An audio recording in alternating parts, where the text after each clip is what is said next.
যদি নিজেকে ভালো জায়গায় প্রতিষ্ঠিত করতে চাও, যদি নিজের জীবনে ভালো কিছু অর্জন করতে চাও, তবে সবার প্রথমে বলবো নিজেকে বদলাও। কারণ নিজের ভেতরে পরিবর্তন না নিয়ে আসতে পারলে তুমি কখনোই কোনো জিনিস অর্জন করতে পারবে না। যদি অর্জন করেও নাও, সেটাকে তুমি ধরে রাখতে পারবে না। তাই সবার প্রথমে নিজেকে বদলাতে হবে। নিজের খারাপ অভ্যাসগুলো থেকে একটু একটু দূরে আসতে হবে। সেই সাথে কিছু ভালো অভ্যাসকে নিজের জীবনের সাথে জুড়ে ফেলতে হবে। আর আমরা বিশ্বাস করি যে তুমি যদি চেষ্টা করো না, তুমি সব জিনিস পারবে। এই পৃথিবীতে এমন কোনো কাজ নেই যা চেষ্টা করার পরেও মানুষ পারে না।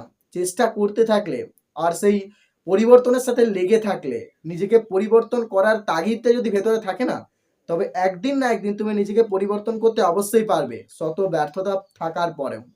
আর যখন নিজেকে পরিবর্তন করতে আরম্ভ করবে, তখন আস্তে আস্তে লক্ষ্য করতে থাকবে নিজের ভেতরের পরিবর্তনগুলো।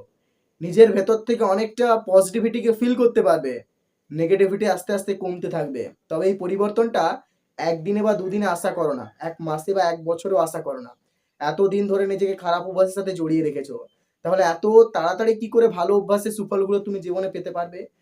যতদিন নিজেকে খারাপ অভ্যাসের সাথে জুড়ে রেখেছিলে, ঠিক ততদিনই তোমাকে ভালো অভ্যাসের সাথে জুড়ে রাখতে হবে। তবে তো ফলাফল পাবে, না হলে কিন্তু কখনো পাবে না।